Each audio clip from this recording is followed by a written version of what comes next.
पाकिस्तान जैसे दुश्मनों की मंशा भांपकर हिंदुस्तान लगातार अपने तरकश में विनाशक हथियार जमा कर रहा है। इसी मिशन के तहत फाइटर जेट से लेकर घातक तोप और सबमरीन की खरीद रेडी है।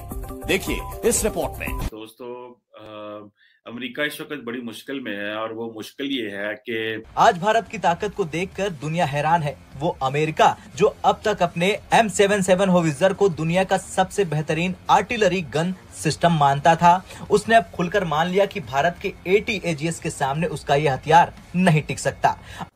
अमरीकी महकमा खारजा ने गैर मुल्की इमदादी प्रोग्राम मुअत्तल कर दिए हैं, ऑर्डर जारी कर दिए। आर्मेनिया में हुए हथियारों के प्रदर्शन में ATAGS ने पूरी दुनिया को चौंका दिया। आर्मेनिया ने पहले पश्चिमी देशों से हथियार खरीदने की योजना बनाई, लेकिन ATAGS की ताकत देखकर उसने तुरंत भारत से ये डील फाइनल कर ली। आपने अर्जुन के ऊपर देखा होगा, आपने T-72, T-90 पे देखा होगा, ये अलग है, ये लॉन्ग रेंज वेपन्स है। इसका बर्स्ट रेट है 3 राउंड्स इन 15 सेकंड्स। आप ये लगा के चलिए लगभग ये हर 5 सेकंड में एक राउंड फायर कर लेती है। आखिर भारत का ATAGS इतना दमदार कैसे साबित हुआ कि अमेरिका को पीछे हटना पड़ा? दरअसल भारतीय सेना और DRDO द्वारा विकसित ATAGS दुनिया की सबसे एडवांस तोप बन चुकी है। खास बात यह है कि अमेरिका, ब्रिटेन और जर्मनी जैसी महाशक्तियों ने भी इसे स्वीकार कर लिया है।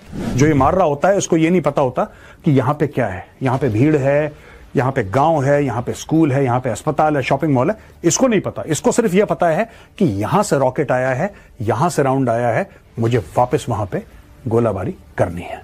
भारत इसराइल का गठजोड़ दुनिया को खतरनाक जंग में धकेल रहा है। अखंड भारत और ग्रेटर इसराइल एक ही नजरे के दो पहलू हैं। अमेरिका का M777 होवित्जर, जिसे अब तक दुनिया का सबसे आधुनिक आर्टिलरी गन सिस्टम माना जाता था, भारत के ATAGS के सामने फीका पड़ गया। तो वो बदनीयत हैं, वो आपसे वक्त लेना चाहते। आज उनका असल मसला ये है कि वो चाइना के साथ भी उलझे हुए हैं और आपकी तरफ भी। दोनों अभी उन्होंने जो अपनी मिलिट्री स्ट्रेटेजी जो वर्कआउट की है, जिसका एक मैगजीन में उन्होंने कुछ ब्रीफली दिया, उसमें दोनों तरफ वो डिफेंसिव। अब पहले पाकिस्तान को धमकियां देते रहे कि हम आजाद कश्मीर भी पकड़ेंगे, हम ये भी करेंगे, गिलगित जाएंगे। अब वो छोड़ दिया। अब वो बात कर रहे हैं कि जी हमने चाइना की तरफ भी बड़ी एक डिटरेंट रख लिया है डिफेंसिव स्ट्रेटजी में, और पाकिस्तान की तरफ भी एक प्यूनिटिव डिटरेंट हमने रखा है। यानी दोनों तरफ एक डिफेंस पे चले गए। अमेरिका का international institute for strategic studies यानी IISS ने अपनी रिपोर्ट में कहा कि ATAGS की तकनीकी क्षमता और फायर पावर इतनी जबरदस्त है कि अमेरिका, ब्रिटेन और जर्मनी भी इसे टक्कर नहीं दे सकते। यह हथियार न केवल सस्ता है बल्कि युद्ध के लिहाज से भी सबसे बेहतरीन आर्टिलरी सिस्टम है। यानी अमेरिका ने खुद मान लिया है कि M777 अब पुरानी टेक्नोलॉजी हो चुकी है और भारत के ATAGS के सामने उसकी कोई तुलना नहीं है। रिसेंटली स्टेट डिपार्टमेंट के लोगों से पूछा गया कि आप ये बताएं कि इंडिया, उसके ऊपर जो आपने काटसा जो एक्ट अप्लाई होता है, आप उसके ऊपर सैंक्शंस लगाएंगे या इंडिया को वेवर देंगे? तो जो US स्टेट डिपार्टमेंट है वो इस पे कंफ्यूज है और वो कह रहे हैं कि इस पे हमारी जो एडमिनिस्ट्रेशन है वो सोच रही है। और स्टेट डिपार्टमेंट ने ये भी कहा, अच्छा मजे की बात यह है कि स्टेट डिपार्टमेंट ने इसके ऊपर पहले कोई इस तरह की ब्रीफिंग जारी नहीं की, कोई बात नहीं की। उन्होंने, आपको याद है ना कि मैंने इस पे वीडियो बनाई थी कि उन्होंने इंडिया के फॉरेन सेक्रेटरी से मुलाकातें की, उन्होंने इंडियन फॉरेन मिनिस्टर को कॉल ऑन किया था, जबकि पाकिस्तान ने, हमारे फॉरेन मिनिस्टर ने टॉक्स की थी, ठीक है जी, और उन्होंने आई थिंक आर्मी चीफ से मिले थे और प्राइम मिनिस्टर को कॉल ऑन भी नहीं किया था फॉर वन रीजन और दी अदर, क्योंकि मेरा ख्याल है उन्होंने शायद रिक्वेस्ट नहीं डाली थी या प्राइम मिनिस्टर ने उनको पता था कि हमारे ताल्लुकात ठीक नहीं, तो उन्होंने रिक्वेस्ट नहीं डाली। एनी हाउ, अब जो ये काटसा एक्ट है, अब ये सेक्शंस हैं, ठीक है जी। अब अमेरिका ने ये जो काटसा एक्ट रखा हुआ है कि जो भी इंडिया का, अमेरिका का जो एलाय है, ये फैसला कर लिया गया था कि उन पे ऊपर सैंक्शंस लगेंगे। अब ये जो चीजें हैं, अब अमेरिकन खामोश हैं। और अगर मैं आपको बता दूं कि बड़ी जो कांग्रेस के लोग हैं, अमेरिकन कांग्रेस के लोग हैं, वो इसको बड़ा डीपली देखते हैं।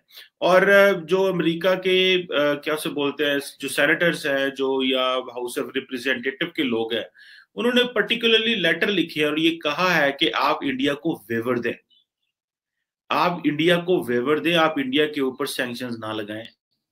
लेकिन ये अगर इंडिया को वो वेवर दे देते हैं और प्रॉपरली वेवर दे देते हैं, तो ये तो फॉर लाइफ जो है ये एक रेफरेंस बन जाएगा। मजे की बात यह है कि इंडिया जो है वो रशिया के साथ भी अपना एक फर्स्ट टाइम एक इंडिया रशिया 2+2 डायलॉग जो है वो भी उन्होंने करना है। और ये इंडिया जो है वो कॉन्टिन्यूसली, इसमें दो एंगल हैं, why India is getting closer to Russia, it's always been closer by the way with Russia, और आप उनकी आर्म सेल्स देख ले तो वो सिर्फ इसी टेन्योर में सबसे ज्यादा $5 बिलियन से ज्यादा।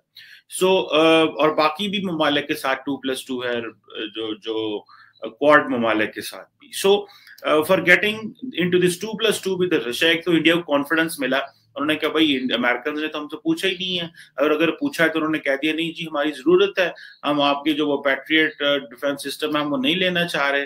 तो अब ये जो चीजें हैं, मेरा ख्याल है कि ये इंडिया के लिए, अमेरिका के लिए ये मैसेज ये है कि पहला तो इंडिया ने क्वाड को एक मिलिट्री अलायंस में कन्वर्ट नहीं होने दिया, इसीलिए अमेरिका को ऑकस पे जाना पड़ा, ऑस्ट्रेलिया यूके के पास जाना पड़ा कि इन केस ये वो जो कि हमने ऑटोनमस रहना है और स्ट्रेटेजिक सेल्फ इंटरेस्ट जो है उसको देखना है, रादर देन कि हमने देखना है कि दूसरे ममालिक क्या कह रहे हैं।